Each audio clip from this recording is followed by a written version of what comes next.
Tetapi ada dua resep, orang tertimpa musibah, dia dua kelompok ini tidak kena daripada musibah. Walaupun ditimpakan satu dunia ini, tidak mungkin dia kena. Apa syaratnya? Yang pertama, seringnya membaca sholawat. Seringnya apa? Baca sholawat. Kalau di kampung itu ada orang sering baca sholawat, bacain sholawat, rajin sholawat, Allahumma sholli ala sayyidina Muhammad, Allahumma sholli ala sayyidina Muhammad, Allahumma sholli.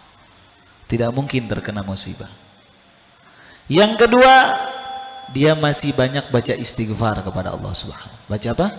Istighfar kepada Allah. Astagfirullahaladzim, astagfirullahaladzim, astagfirullah. Baca istighfar kepada Allah Subhanahu. Dua ini.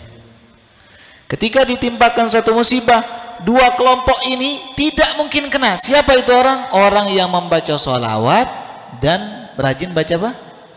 Dua ini pegang. Ibu-ibu pegang dua ini. Banyakin baca sholawat, banyakin baca istighfar. Bismillahirrahmanirrahim. Bismillahirrahmanirrahim. Assalamualaikum warahmatullahi wabarakatuh. Alhamdulillah, alhamdulillahi rabbil alamin. Wassalatu wassalamu ala sayyidina Muhammadin wa ala alihi wa sahbihi ajma'in, amma ba'du. Bapak-bapak, ibu-ibu yang dimuliakan Allah Subhanahu wa taala, pertama-tama bersyukur pada Allah Subhanahu wa taala, pada malam hari ini Allah Subhanahu wa taala memberikan diri kita ini kesempatan untuk kembali duduk di majelis ilmu. Kita sama-sama berdoa kepada Allah Subhanahu wa taala, semoga Allah Subhanahu wa taala istiqomahkan kita, dan semoga Allah Subhanahu wa taala panjangkan umur kita, dan semoga Allah Subhanahu wa taala akan murahkan rezeki kita. Hajat-hajat kita dipercepat sama Allah Subhanahu wa taala dan dipermudah oleh Allah Subhanahu wa taala. Keturunan kita selalu dijaga oleh Allah Subhanahu wa taala dan kita meninggal dalam keadaan husnul khatimah. Bismillahil Fatihah.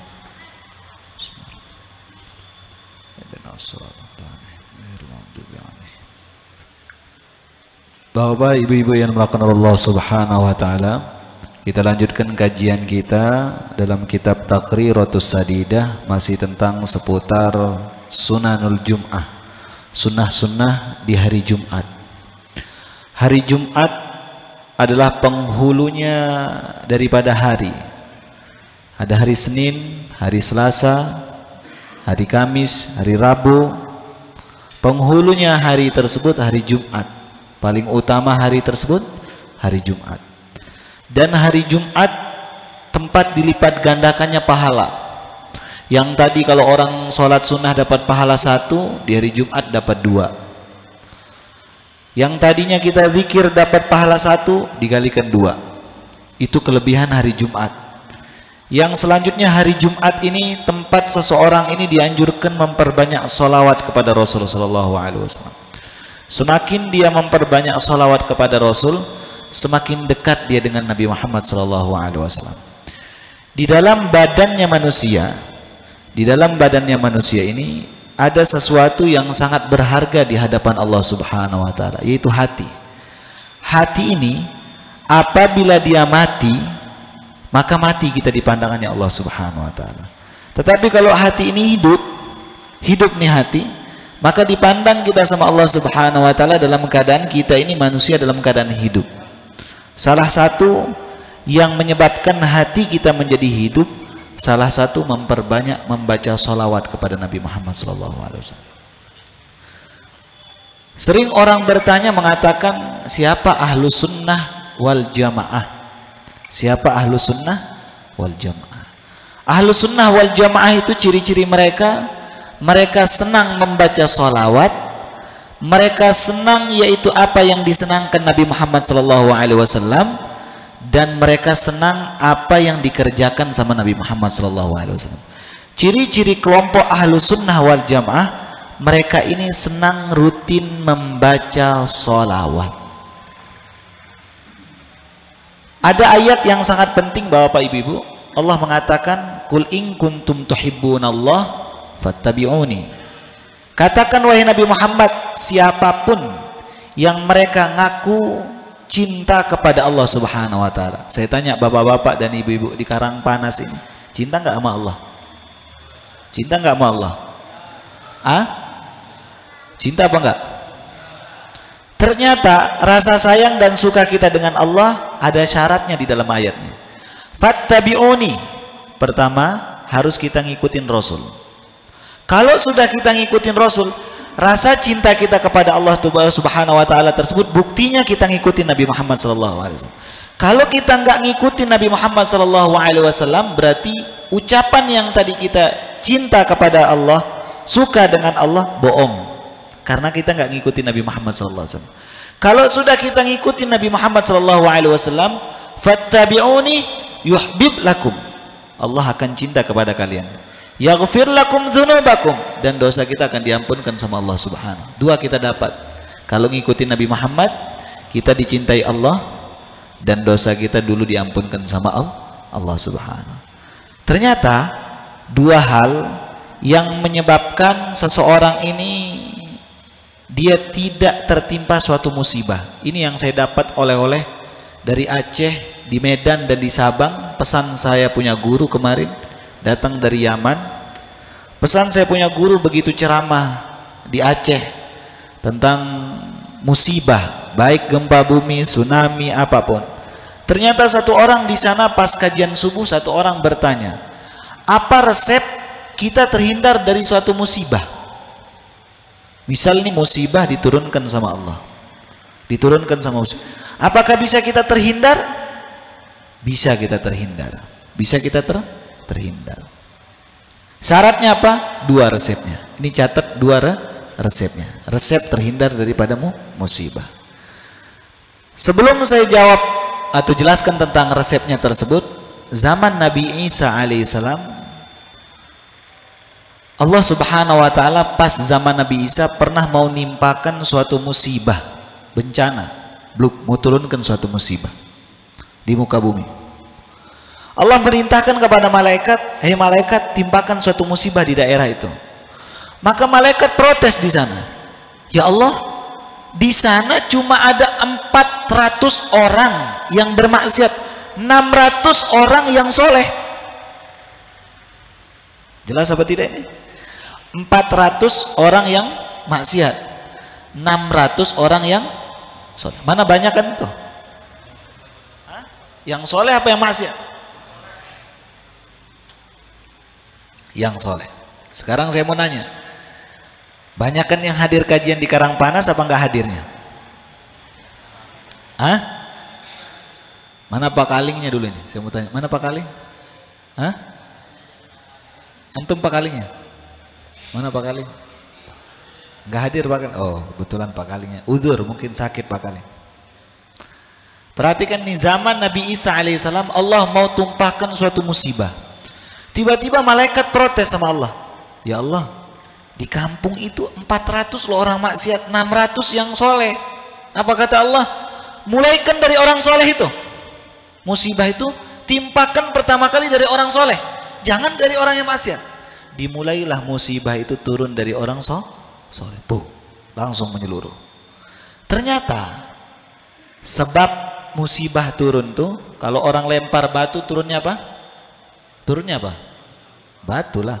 Gak mungkin lempar batu turun batu sama mangga, kecuali nyambitin barang mangganya tetangga.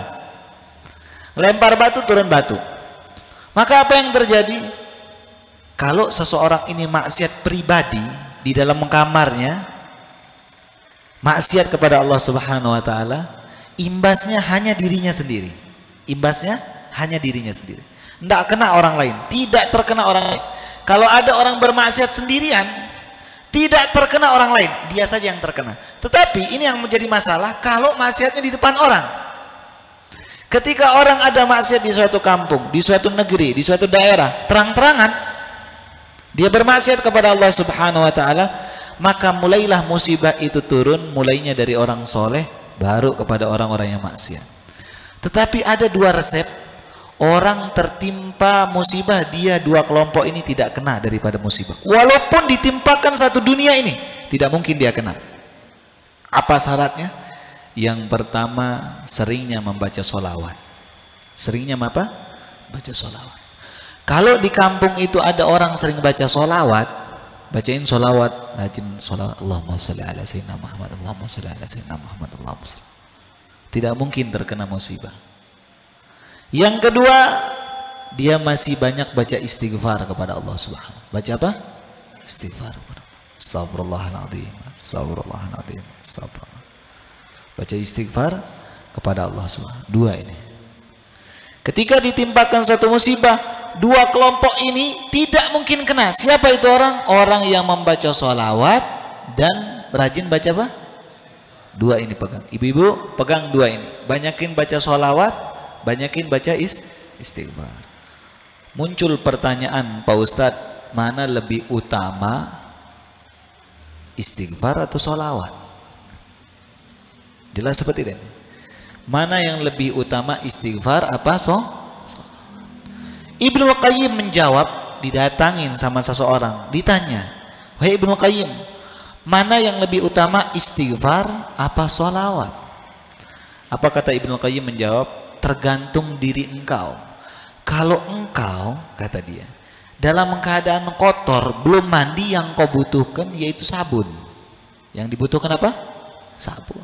Tetapi kalau engkau udah rapi, udah bagus, udah mandi, yang dibutuhkan minyak wangi. Yang dibutuhkan apa? Minyak wangi. Sabun itu istighfar, minyak wangi itu apa? Sholawat. Sekarang tergantung kita nih, kita yang ngerasa. Yang tahu diri kita adalah diri kita, bukan orang lain. Yang bisa mengukur diri kita dengan Allah, diri kita sendiri. Kalau kita ngerasa masih banyak dosa, berarti kita butuh sabun nih sekarang nih. Butuh apa? Sabun. Apa itu? Istighfar. Baru tobat nih. Kita datang kepada Allah, astagfirullahaladzim, astagfirullah. Tetapi kalau kita ngerasa udah saya hijrah ini, tetap membaca sholawat tapi tidak meninggalkan membaca istighfar kepada Allah Subhanahu wa ta'ala. Berarti dua kemungkinan. Kalau orang baru hijrah, banyakin istighfar. Sholawat juga jangan ditinggalin, tapi lebih banyak pakai sabunnya. Karena mau mandi dulu nih. Jangan mandi pakai parfum. Ada orang mandi pakai parfum apa enggak? Hah? Apa? Ada apa enggak nih? Ada. Ada sebagian orang enggak mau mandi, parfum saja pakainya. Enggak mau mandi. Sholawat saja, maksiat rajin. Maksiatnya apa? Istighfar dong. Istighfar kepada Allah. Mohon ampun. Kalau sudah kita istighfar, lalu membaca sholawat. Banyak kelebihan orang membaca sholawat ini. Banyak kelebihan orang membaca sholawat kepada Rasulullah. Kalau dia rajin membaca sholawat, rajin dia membaca sholawat, maka dia dekat dengan Rasulullah SAW. Suatu ketika Rasulullah SAW pernah masuk kamarnya Sayyidah Aisyah, yang dikenal dengan Siti Aisyah. Kamar zaman dulu belum ada lampu kayak gini nih, belum ada lampu, pakai lilin kecil. Begitu pakai lilin, Sayyidah Aisyah, Siti Aisyah lagi jahit nih baju. Dijahit baju pakai apa? Jarum. Tiba-tiba begitu jahit baju, lepas jarum ini. Diambil apa namanya? Lilin tersebut. Jangan bayangin rumahnya Rasul kayak kita ini. Rumahnya Rasul bawah lantainya pakai tanah. Rumahnya Rasul pakai apa? Tanah. Tanah loh, bukan semen, tanah. Rumahnya Rasul itu pakai apa? Tanah. Kita ini kalau nggak keramik kurang pede. Kurang pede kita gitu. Oh, ini kita kurang bagus. Rumahnya Rasul, pemimpin kita, panutan kita, yang ngaku ikut Nabi, itu Nabi Muhammad SAW tidak senang tentang keduniaan, maunya dibalas nanti di akhirat. Nyari ini Siti Aisyah pakai lampu nih, nggak ketemu, cari mana tempatnya jarum, kecil jarumnya apa? Kecil. Tiba-tiba nggak ketemu nih. Tiba-tiba Rasulullah SAW masuk kamar pada saat tersebut. Masuk kamar. Begitu masuk kamar Rasulullah SAW, begitu masuk kamar nyala kamar tuh langsung. Karena kenapa? Badan Nabi Muhammad SAW nur, cahaya, terang, lebih terang dari masjid ini. Gelap ada orang masuk, terang langsung. Langsung sampai Siti Aisyah mengatakan, langsung aku ketemu ibrah. Apa ibrah? Jarum itu ketemu di hadapan Rasul. Gara-gara apa? Badannya Rasul ini nyala. Langsung dilihat, ya Allah, Kata Siti Aisyah mengatakan, ya Rasulullah, kaget saya Rasul, begitu engkau masuk langsung ruangan ini nyala. Saya temui ini apa, jarum. Ya Rasulullah, badan engkau nur, cahaya. Senyum Nabi Muhammad SAW. Apa kata Rasulullah SAW? Wailun liman lam yarani yaumal qiyamah ya Aisyah. Celaka bagi umatku wahai Aisyah yang gak bisa ketemu aku di akhirat nanti. Coba. Aisyah aja melihat takjub. Ya Allah, kata dia. Ngelihat.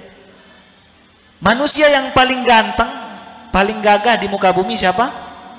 Nabi Muhammad. Mengalahkan Nabi Yusuf alaihissalam. Itu Nabi kita, Nabi Muhammad. Nabi Muhammad bilang, ada umatku yang gak jumpa dengan aku besok. Tidak ketemu. Apakah kita orang seperti itu yang dikatakan? Sampai Aisyah mengatakan, ya Rasulullah, manhum, siapa mereka yang gak ketemu sama engkau? Apa kata Rasulullah SAW? Dalam hadis tersebut beliau menjawab, mereka adalah orang yang dibacakan namaku di depannya tapi tidak mau bersolawat kepada aku. Allahumma salli. Jadi kalau dengar nama Nabi Muhammad, kita dianjurkan membaca walaupun di khutbah. Kan khutbah itu ada solawat tuh. Dengar nama Nabi Muhammad, solawat. Padahal kita di khutbah tidak boleh bicara, tapi kalau mendengar nama Rasul, bicara. Di kunut, di solat boleh bicara apa enggak? Di solat boleh bicara apa enggak? Saya mau tanya Bapak, kalau orang solat boleh bicara apa enggak? Hah? Enggak boleh. Tapi kalau kita dengar di kunut, wa sallallahu ala sayyidina Muhammad, solawat kita. Atau imam baca ayat Muhammadur Rasulullah, solawat kita. Boleh kita bicara, dengar nama Nabi Muhammad sallallahu alaihi wasallam. Ingat ucapan Rasul, siapa orang yang gak jumpa dengan Rasul? Siapa itu orang? Orang yang dengar nama Nabi Muhammad tapi gak mau baca solawat. Siapa itu orang? Yang mulutnya bungkam, telinganya mendengar tapi tidak menggerakkan lisannya untuk membaca solawat. Ini pegang dua ini, rajin baca istighfar, rajin baca solawat. Nah itu yang hidupkan hati bapak-bapak ibu-ibu. Kalau sudah hidup hati bapak ibu-ibu, ini tentang kita dianjurkan membaca solawat kepada Rasul. Ada orang sahabat datang kepada Rasulullah SAW. Ya Rasulullah, saya sedikit baca solawat ya Rasul. Bagaimana menurut engkau?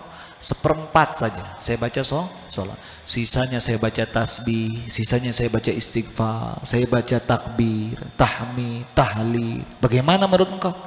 Apa kata Rasul dalam hadis sahih ini? Beliau mengatakan, idza zitta fahuwa khairun lak, kata Rasul. Kalau engkau tambah lebih bagus. 3/4 zikir yang lain, 1/4 solawat ya Rasul. Idza zitta fahuwa khairun lak, kalau engkau tambahin dikit aja tambah bagus. Besok datang lagi ke Rasul, habis sholat subuh datang ke Rasul. Ya Rasulullah, sekarang setengah-setengah ya Rasul, 50-50 ya Rasul. Setengah solawat, setengah zikir yang lain. Bagaimana menurut engkau ya Rasulullah? Apa kata Rasul? Idza zitta fahuwa khairun lak, kalau engkau tambah lagi dikit lebih bagus lagi, lebih baik lagi. Ya Allah, kata sahabat nih, berarti harus ditambahin lagi. Besok dia baca solawat, banyakin solawat. Balik lagi. Begitu balik, apa kata sahabat? Ya Rasulullah, sekarang 3/4, 1/4-nya zikir yang lain. Apa kata Rasul? Idza zitta fahuwa khairun lak, kalau engkau tambah lagi, banyakin lagi, lebih baik lagi. Ya Allah, salah lagi nih katanya. Pulang sahabat Nabi Muhammad. Begitu pulang, besok datang lagi pada Rasul sallallahu alaihi wasallam. Ya Rasulullah, ya Rasulullah, sekarang semuanya hariku membaca sholawat. Allahumma shalli alaihi wasallam. Selalu membaca. Apa kata Rasul dalam hadis sahih? Idzan tukfa hammuhu wa tughfar dzunubuh. Kalau itu benar engkau lakukan, rajin membaca sholawat, maka kegundahan, kesulitan apapun bentuknya di dunia yang kelihatannya kusut, maka dibuka sama Allah sebab sholawat kepada Allah. Rasa gundah, rasa sedih hilang. Rasa nggak enak dalam hati yang hancur, diremukin sama orang, dihina, nggak didengar pendapat, dihinakan, dicaci maki, diobatin sama Allah dengan apa?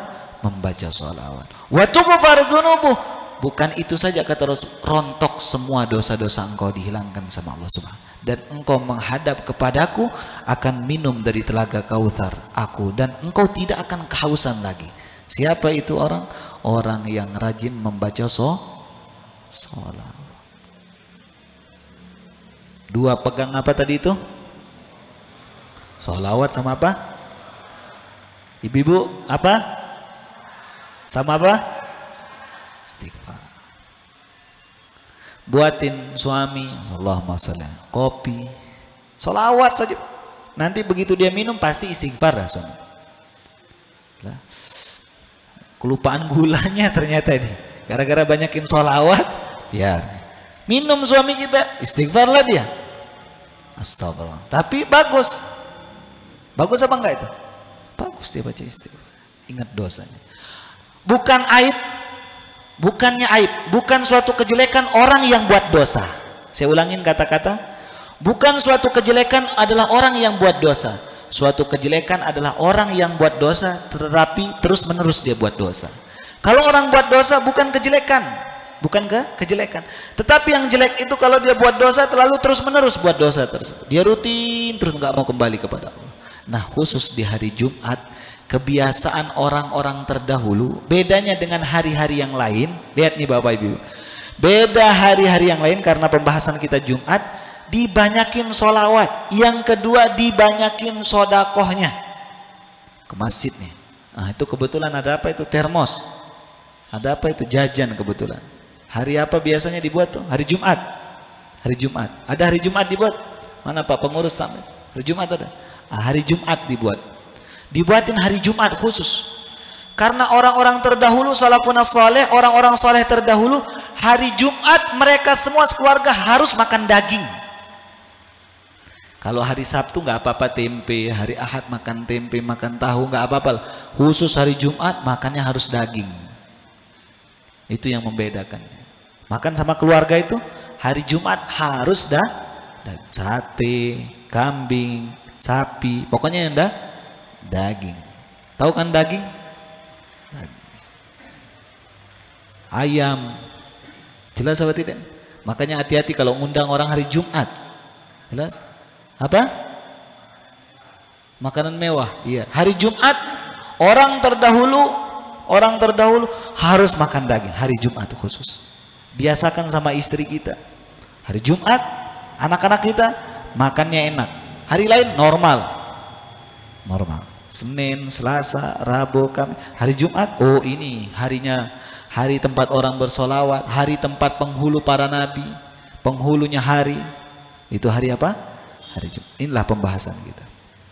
Dan hari Jumat dianjurkan seseorang ini memakai wangi-wangian, pakai yang harum-harum, dan harus semua potong dari atas sampai bawah, dibersihkan kukunya. Hari Jumat.